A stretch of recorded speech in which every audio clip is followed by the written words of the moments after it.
At a baseball game in Neenah, there is a man who gets very excited when he is just one step away from scoring the winning run for his team. I call him Brewster. He is a pitcher for a team in the minor leagues called the Hackensack Bulls. He is often seen as a failure, and the team can only pay him up to $11,000. He has never lost any of his drive to play baseball, and that afternoon, he led his team to victory, which he celebrated with his team. Brewster and his best friend, Spike, go to the bar there to drink beer. They also made women like them, and when they asked a woman out on a date, he was suddenly visited by a big man who turned out to be the woman's husband.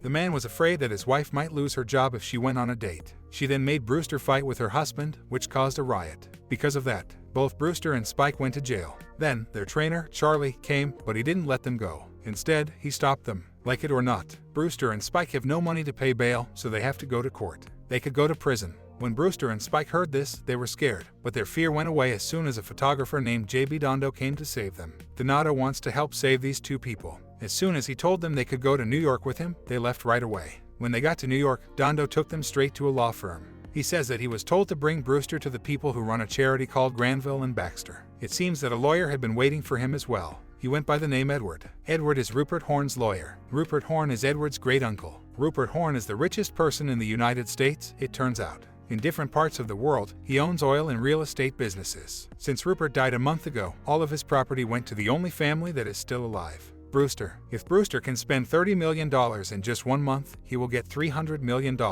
If he fails, he won't have any money or property, so all of the money will go to Granville and Baxter's charitable foundation.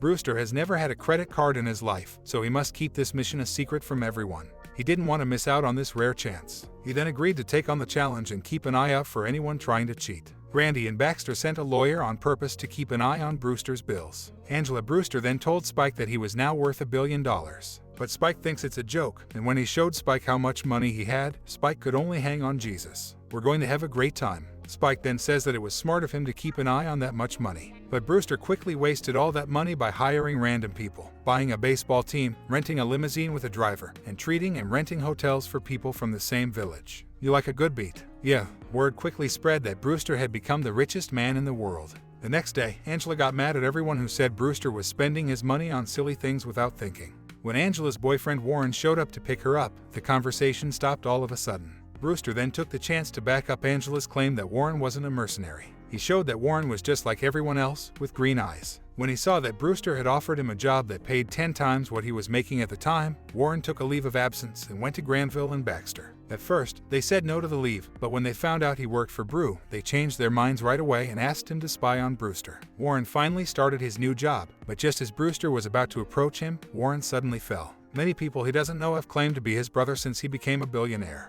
His life, which is full of money, has never been out of the camera's view. That day, a man who sold icebergs at the North Pole came to see Brewster, given that he planned to spend all of his. Then, Brewster buys an iceberg, and irresponsibly Brewster wins a bet. Angela and Spike, who saw this, could only wait until the next day, when Charlie and a baseball team arrived by helicopter in New York and were met by a marching band. How surprised was Charlie when Brewster told him they were going to Long Island to practice shooting. And now that Brewster owned his team, he could do whatever he wanted. I couldn't get him to break the rule. Come to think of it, Angela thought that Brewster's money was getting out of hand. So she hired a financial advisor. She hoped that Brewster's money would get better organized and that he would spend less money without thinking about it. But, since it wasn't part of his mission, he didn't do it. Brewster spent his money quickly by buying the rarest stamps in the world, which were worth $1.25 billion, and 4 cases of French wine for $600,000. But nothing he did made a difference. It turned out that the iceberg he bought at that time made him a lot of money, and he ended up winning.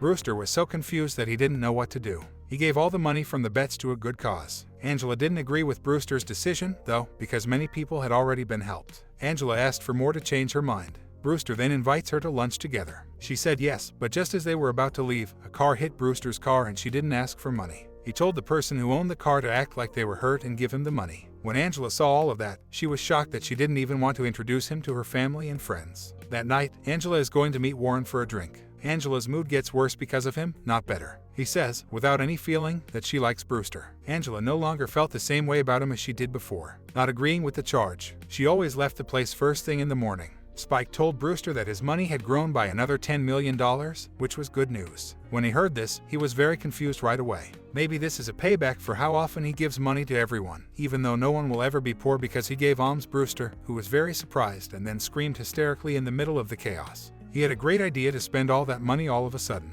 he finally decided to run for office. People quickly found out that he was running for mayor. Who would have thought that he was getting more and more popular as a politician? He even won the hearts of the people in New York, but he was slowly running out of money. Wasn't joking. One day, Brewster went back to the baseball field to play against the famous team before the game. He told his team not to give up before they tried, because there was still a chance if they tried. And his team knew right away that a fierce battle was about to start. At first, Brewster's team was in the lead, but things quickly changed. As the game got worse, he had to leave the field, and he was immediately filled with disappointment. Now, in the middle of DSAP, he felt like a loser. He showed up. He told Brewster that if he won the election, he would make $60,000 a year automatically. He didn't want Brewster's hard work to be for nothing. Then, he said he wouldn't run for mayor anymore and quit baseball for good. To spend the remaining $30 million, Brewster throws a party. Angela, on the other hand, has gone completely crazy over Brewster since she became. Now that he has gone bankrupt, Brewster is out in the world trying to make a living and make ends meet. The money was spent so carelessly that there was nothing left, and now the party looks empty and boring. When everyone heard that Brewster had gone bankrupt, they all stayed away from him right away. Brewster is lucky that several of his loyal employees are still with him.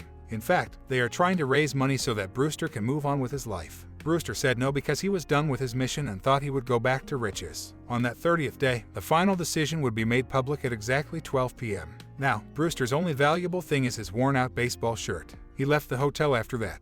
When Warren got to the law office, he said out of the blue that Brewster still had $20,000 left. He got scared right away. He didn't want to live in poverty again, but he didn't have any other options. Brewster could only stand by and do nothing. There, Warren laughed in a wicked way. He was so glad that Warren didn't know Angela was there. Then Warren said everything. It turned out that Warren, Granville, and Baxter used the money as a trick. He asked for money because one of Brewster's room's pieces of furniture was broken on purpose. He didn't believe that Brewster had been cheated. Angela then found out the truth. Brewster was very angry because he knew the truth. So that the money could be spent quickly, he took Warren to court. Then, Brewster hired Angela as his lawyer. He put down $20,000 on the house. Brewster finally got his inheritance, and he now has $300 million. Brewster also got Angela's heart to stay with him forever, and the movie is over.